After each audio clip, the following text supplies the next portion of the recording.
Okay. So we did the warm-up, and now let's go into why we teach pronunciation. If you're at my workshops, actually, I would give you this freebie information of how to manage your class. If you have especially enthusiastic class, you would say, if you can hear me, clap once, or twice, 3 times, teach them that signal, and they quickly quiet down. We're not doing this now because we can't hear each other, but you can use it in your classroom. All right, do you agree or disagree, and why? Pronunciation is often overlooked in ESL, EFL classes, the pronunciation part, right? Many teachers just repeat words that are mispronounced and ask students to say them again, and then they move on with their class. What do you think about that? Do you agree or disagree? Okay, most of you agree. Agree. And can someone just say why? Why do you agree? Why is pronunciation and how we look at this in the classroom? Okay, Vincent said, totally agree. Okay, but then why?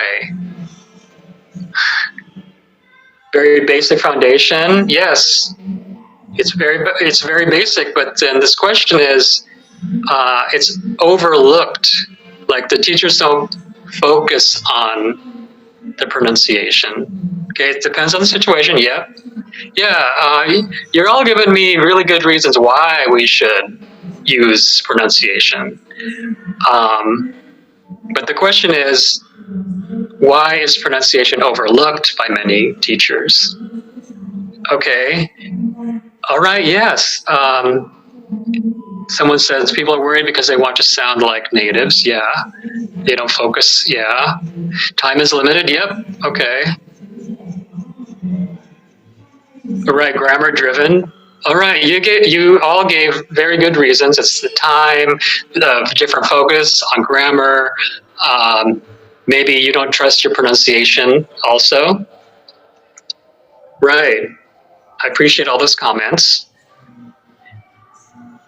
Well, if you think about it, listening, pronunciation is great, but then listening goes along with pronunciation and speaking. Listening is by far a skill. And there was a study done by this person here, Bergorgian, in 2012, who concluded that half of our day is spent listening more than speaking.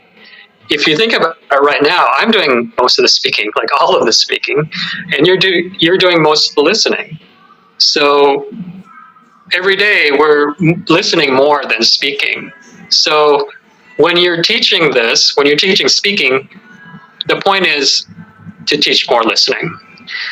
On the upper right-hand corner, you can see that the notebook twirled around. That means this is really important to know.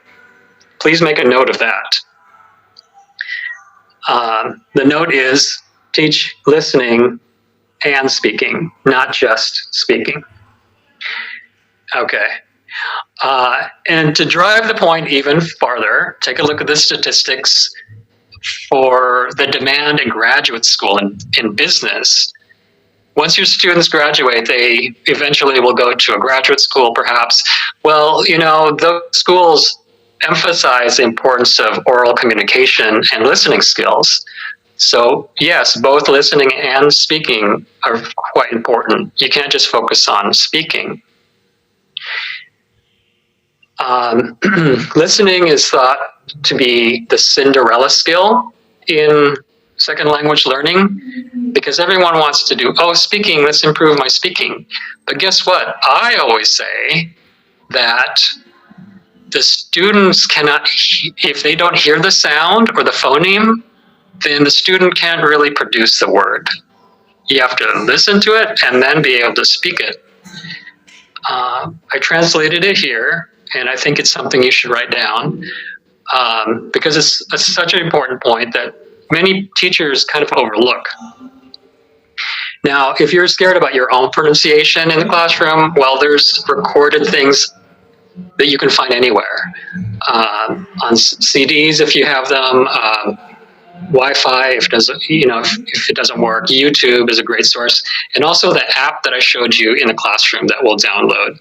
It's a great way for you to improve the listening and the speaking at the same time. All right, so let's move on. I mentioned phonemes. What are phonemes? This might be a review for some of you, brand new to some of you, but let's take a look. You can see a little fish down there. We're going to use the fish as an example. As you know, English spelling does not always indicate the proper pronunciation. It's not like Spanish, right?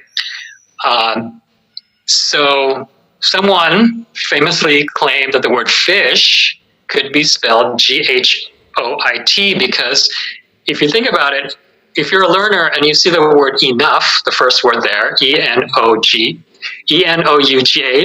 the G-H is pronounced like a F, right? What sound does F make? F sound.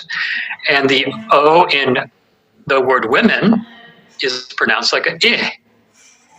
Kind of confusing. So far we have I, and then the TH in motion is pronounced like a sh, right? So technically, looking at this example, thinking of your students looking at words for the first time, Ghoti could be pronounced like fish. This is why I always say, resort to the International Phonetic Alphabet. You can find this on the internet. This particular page came from Wikipedia. It shows you how to pronounce vowels, and it shows you how to pronounce consonants, which is the next slide. For those of you who don't know, this little box here is key to knowing how to pronounce sounds with your tongue and your mouth with the IPA. Take a look at the red letters here. On the top is the tongue position, front, central, back. And then your mouth position, it's either open, mid-open, closed mid, or closed. Look at the arrow there. It's the sound eh. When you say eh, where is your tongue? Well, the tip of it is in the front part of your mouth, and your mouth is midway open when you say eh. Now try the word taught, like I taught for 7 years, taught. The word taught, like past tense of teach, taught. Where's your tongue in that case with the vowel ah, right? Your mouth has to be open, ah, and it's toward the back. So it's all the way in the back. I don't know if you can see my cursor, but you can see in the box, the sound ah is represented by this kind of A, and it represents the back open position of your mouth. Let's practice some of these. Someone mentioned it earlier, the TH. Guess what? It's a dental fricative. This is the consonant chart. The theta symbol represents the sound, the TH. And right next to it, you can see another letter represents the sound, like in the. If you're familiar with these symbols, then you can perfect your pronunciation by consulting that table. But also in the app, it shows you in different videos and recordings how you can pronounce it. Listen to it and pronounce it better. All right, so let's move on for some practice. The TH has two sounds, right? Thick and these. Practice that by yourself, thick and these. On the right side, you can see a picture of your tongue in your mouth. You need to put your tongue in between your teeth. In a workshop, a live workshop, I would see everybody who's not wearing a mask pronounce this correctly or not correctly, because I can see the tip of your tongue you have to stick your tongue out just a little bit and pronounce thick. Okay, thick, these. There's a difference there. These, your voice vibrates. See the arrow in the lower right-hand corner? It's vibrating. We'll get into that as one of our methods. Okay, that means it's voiced. All right, so let's move on for a second here. Let's practice. I know I can't really hear you, but let's practice the first one. Up, upper left-hand corner. Yes, if you have any questions, please jot them down. Let's repeat. First, first, and then van, van. It's labial dental, so you're using your lips and your teeth. First and van. Okay, we did the dental, the thick and these, thick, thick, these and these. And then moving down to the lower left hand, we have the alveolar, the tongue and the ridge up on top of your mouth. When we say saw, saw, that's a very difficult one. And zen, zen, saw and zen. The tongue is pretty much in the same position, but the Z is voiced. You have to vibrate your throat. Now moving on to the she and the zh sound, you have to use your tongue behind the alveolar ridge. She, and casual, casual. The SH sound in Vietnamese is easy because you have that sound, but the zh sound is more challenging because you don't have that sound in Vietnamese as far as I know. So she and casual. The last one in this example practice is using your throat. Hard, hard. You're using your air in the back of your throat to produce that sound. Hard. All right. You can continue this practicing with the app and with this chart when you get this later. It's good for your students to practice as well. Okay. Now I mentioned that there's a list of mispronounced consonants by Vietnamese speakers of English, and here are the top 5. How many of you knew this? The TH is the hardest one according to the study, because when you see the TH, like in think, most people pronounce this as tink, tink, right? Tink.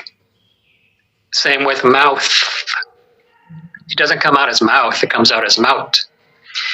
And the same with S, the sound should be S, but the mispronunciation is sh. And I believe it's because when you write the S in Vietnamese, you need to pronounce it as sh. So there's a little bit of confusion there. There's a word for that in linguistics, but it doesn't come to me right now. It's like a transposition. The third is the TR. It comes out as ch somehow, and also the T sound comes out as a combination ch and the sh. And when it comes down to the SH sound, it's mispronounced as a Z sound. Okay, so if you have especially problematic students who can't pronounce certain words, they probably have issues among these top 5. So I would focus on these top 5 because they probably know the rest. Yes, we're going to get to the app in just a second. I think it's the next slide, actually. Yep, it's the next slide. Here it is.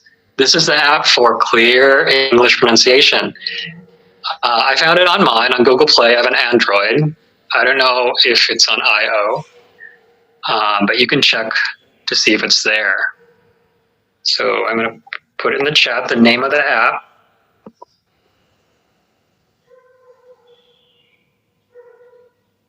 Is English Sounds Pronunciation. Okay, if I bring up anything later in this webinar, you can double check it with information on that app. I think it's quite good. It's free and it has videos that you can listen to and interact with. All right, so when you're busy downloading that, I can move on to the next thing, which is the 8 ways to teach pronunciation. In our workshop, when I say 1, 2, 3, eyes on me, eyes come toward me. And it's a great thing to also refocus your students. 1, 2, 3, eyes on me. We can't do it here, unfortunately, because it's so fun to do. 1, 2, 3, eyes on me, and you can say 1, 2, eyes on you. All right. All right, here they are. This is the 8 that I'm going to show you how to use.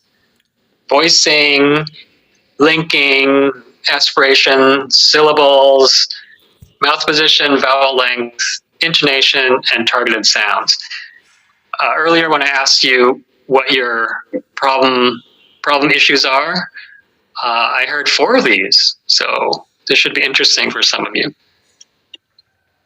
All right, let's do number 1. Remember, we're doing 1, 2, 3, and then take a 5-minute break. Luckily, these go quick. So voicing is made by your throat when it vibrates. For example, the g sound. If you say g, it's voiced while the k is not. Even though your mouth position's the same, you have to say g and k. Let's practice that. G, k. You can see if your voice is vibrating by putting your fingers to your throat. Just lightly press your throat and say g, g, and then k, k. You see the difference? One vibrates, the G vibrates, right? Let me put it in the chat.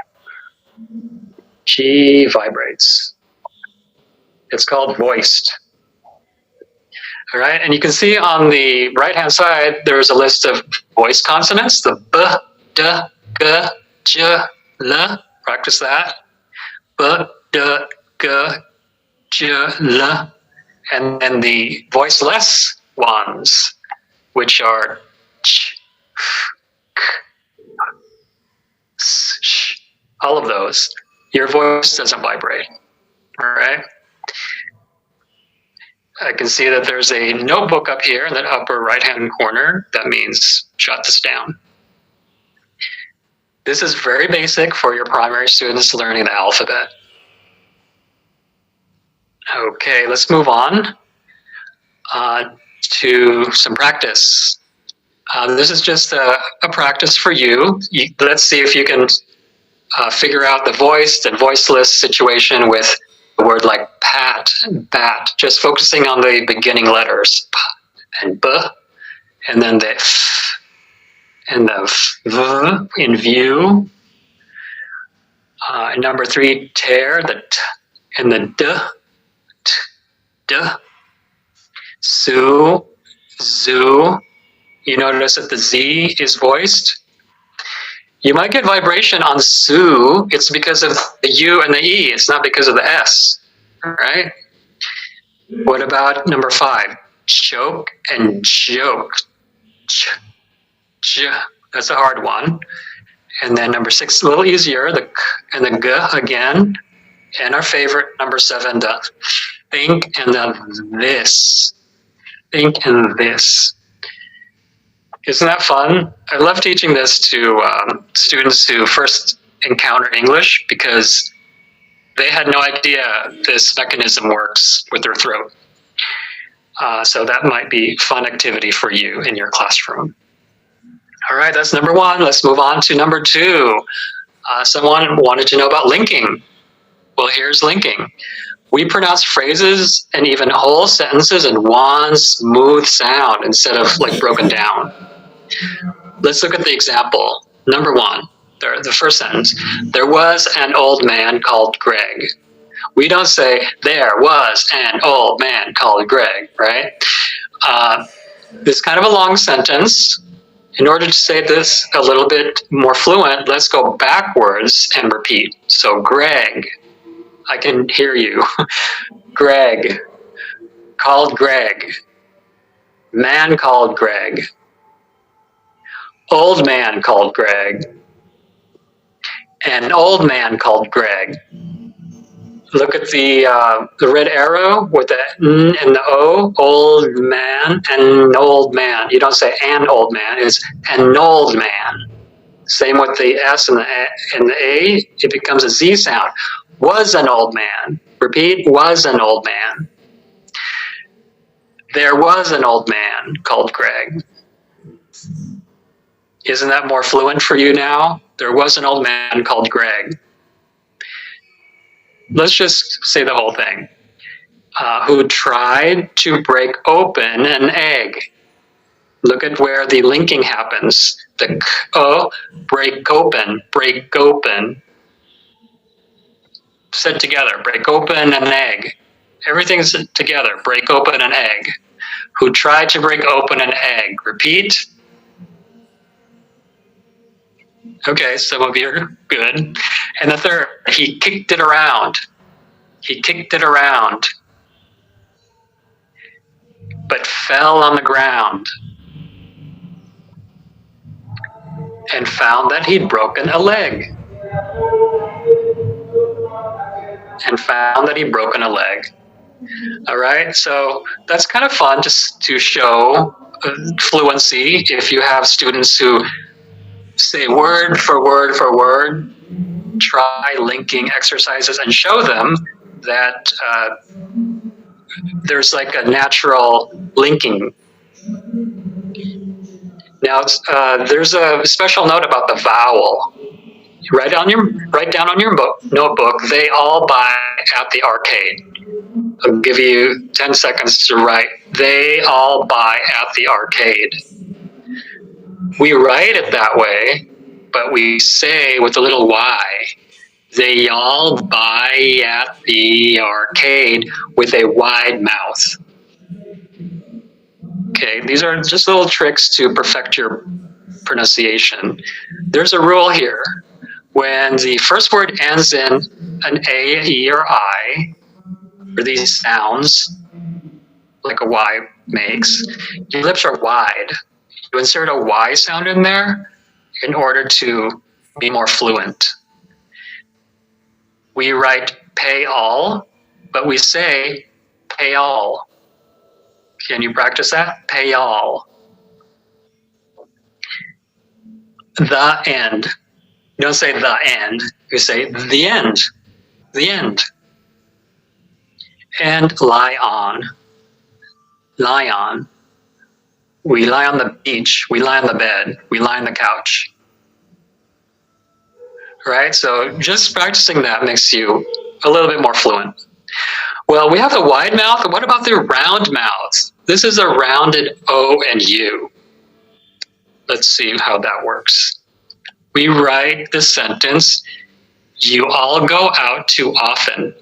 Look at all the U's and the O's in that sentence. You all go out too often.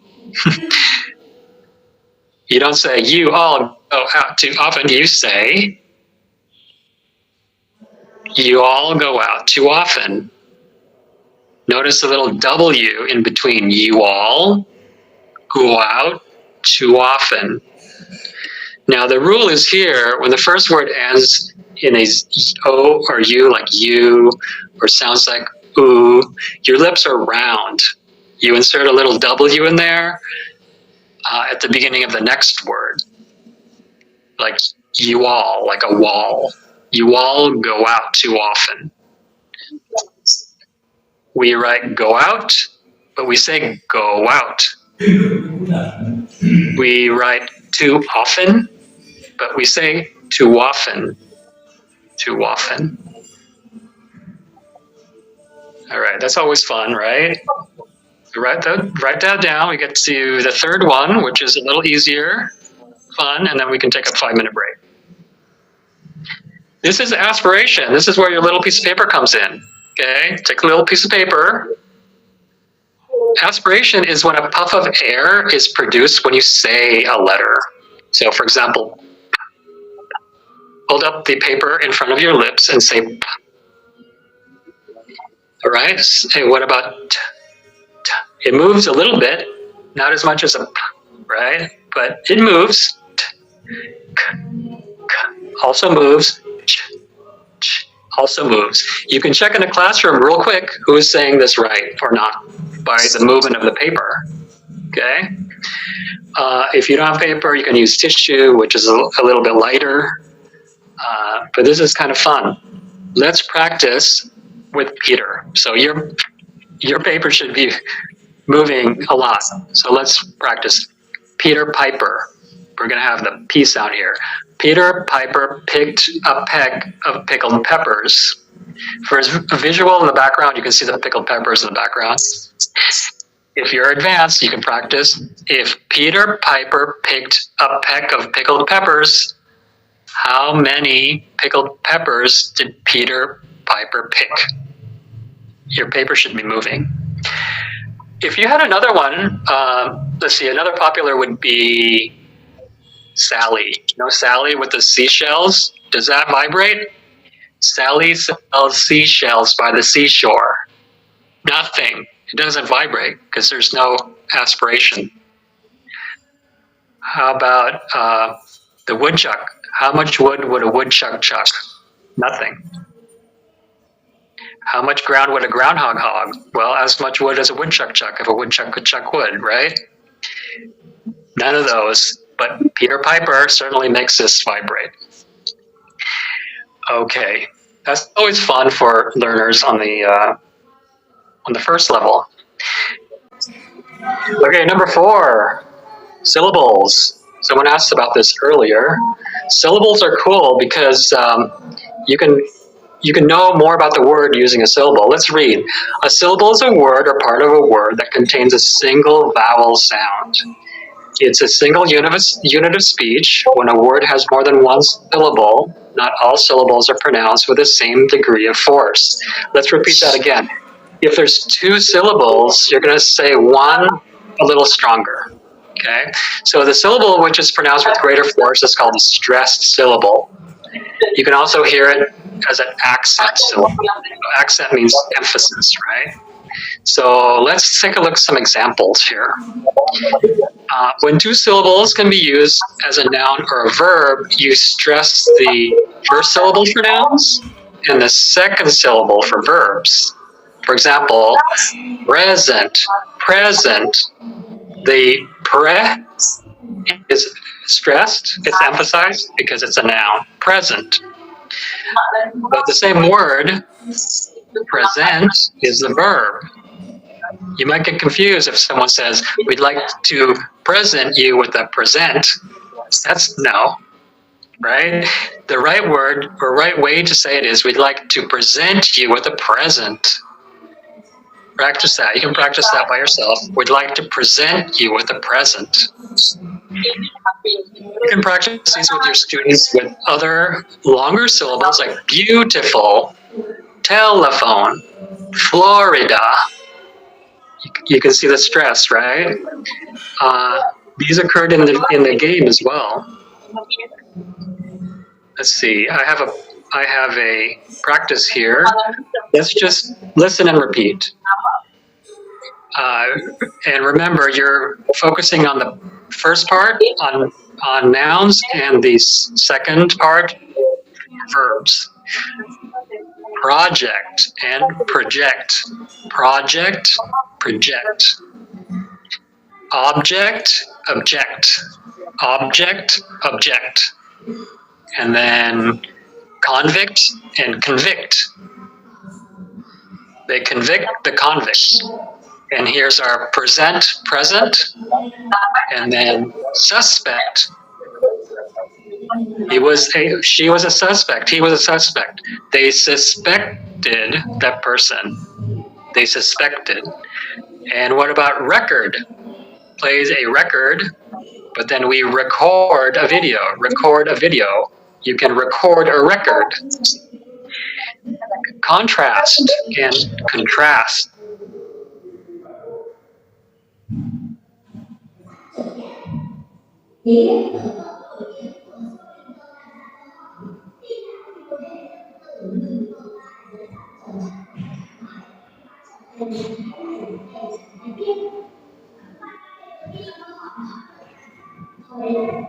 Oh, sorry, Mr. Lim. Could you unmute yourself?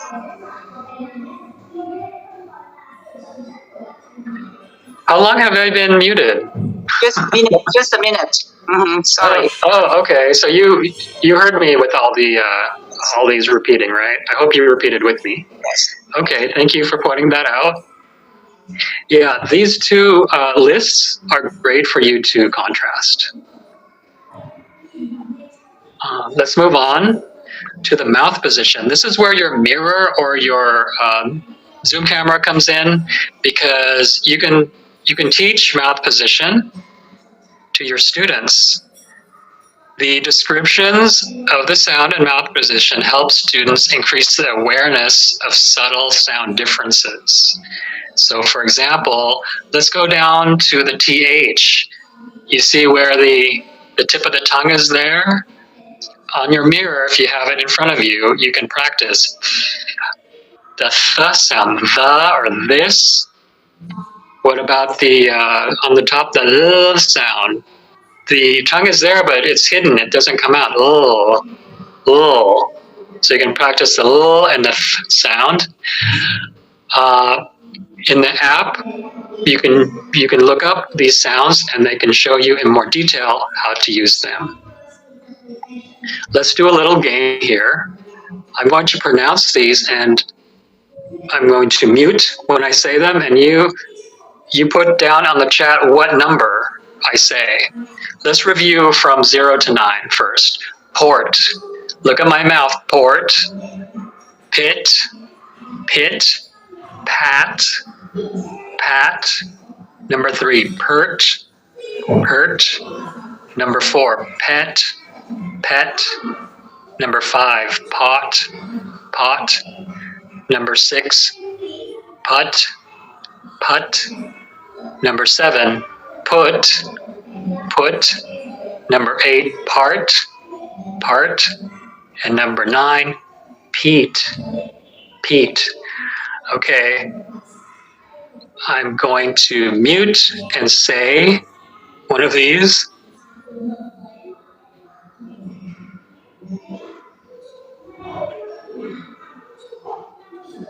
What number is that? Good guess. Amazing you, good guess. But okay, it is 5. It is pot. Good. Let's try another one. Hold on. Here we go.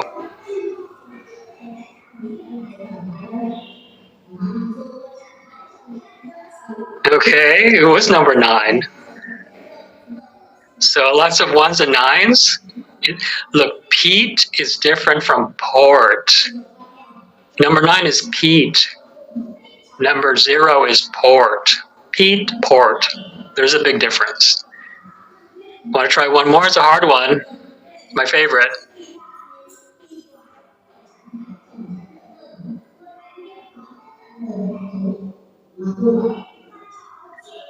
Good guess. I was saying putt. Number 6. Putt. Oh, okay. Some say number 7, put.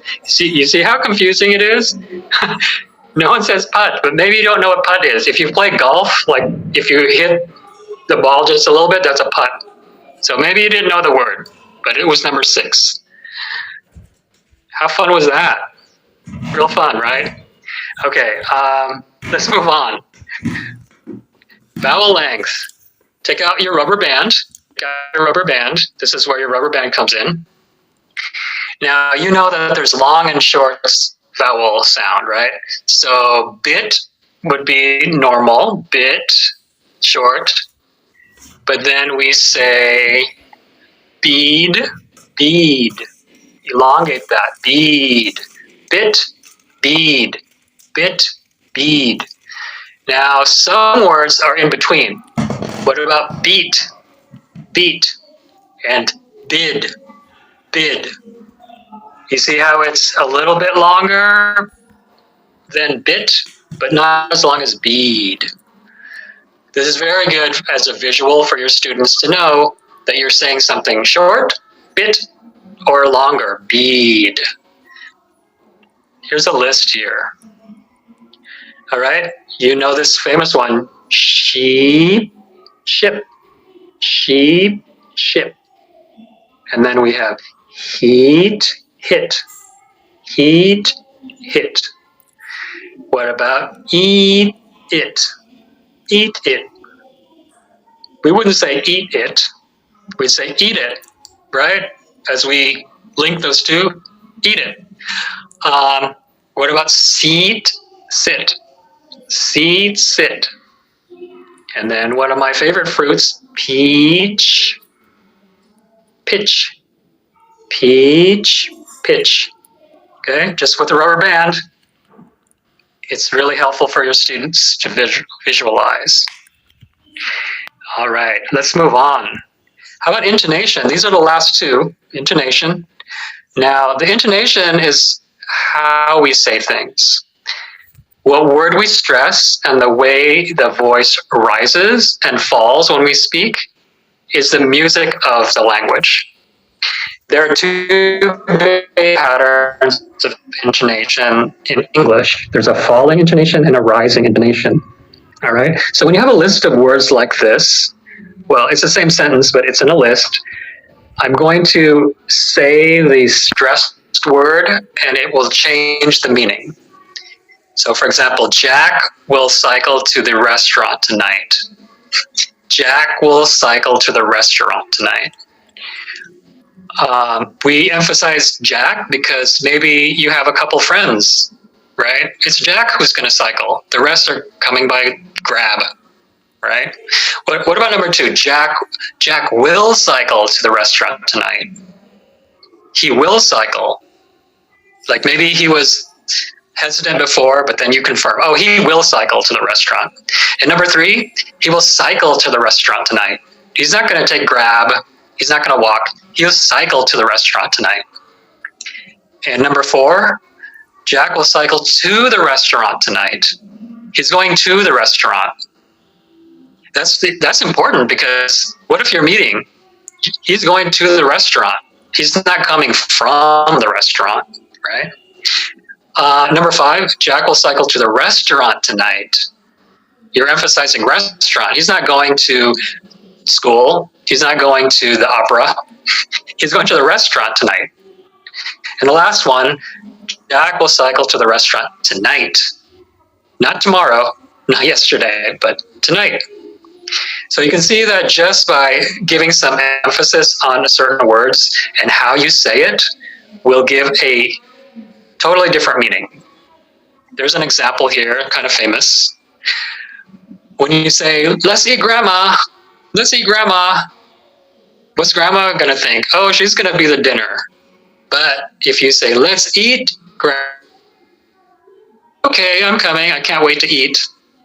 Just because you paused at that grandma, let's eat grandma. So that's always fun.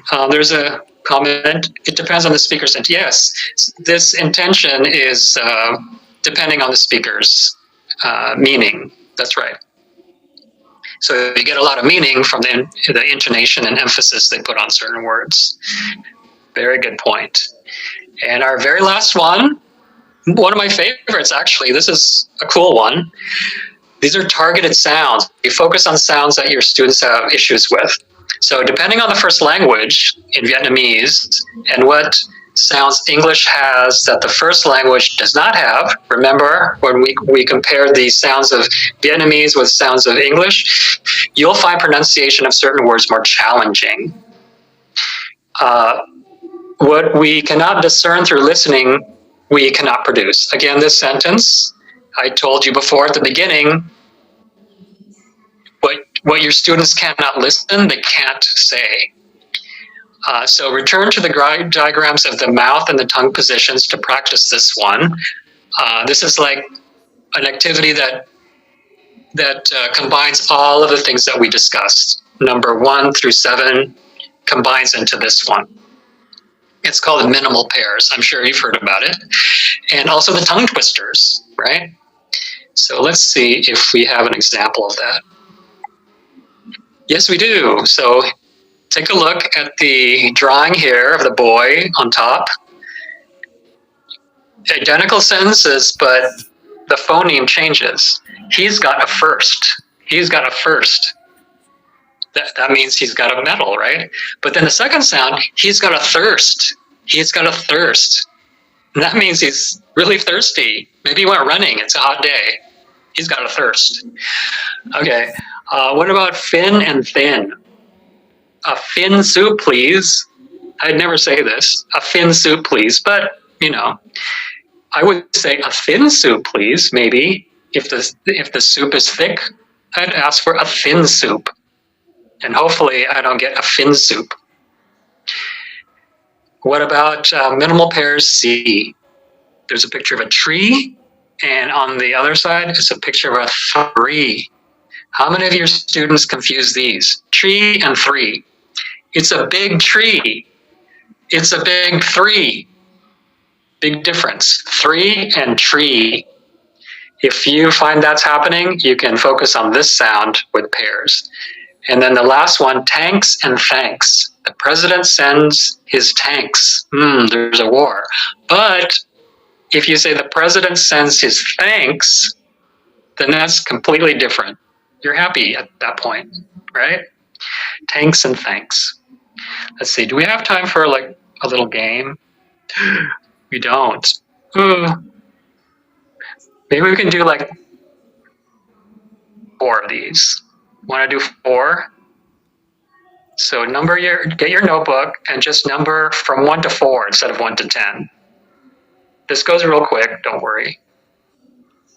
Your notebook, 1, 2, 3, 4, 5, 6, 1, 2, 3, 4 only. And I'll give you an example. Bow and bowl. Are they the same or different? Bow or bowl?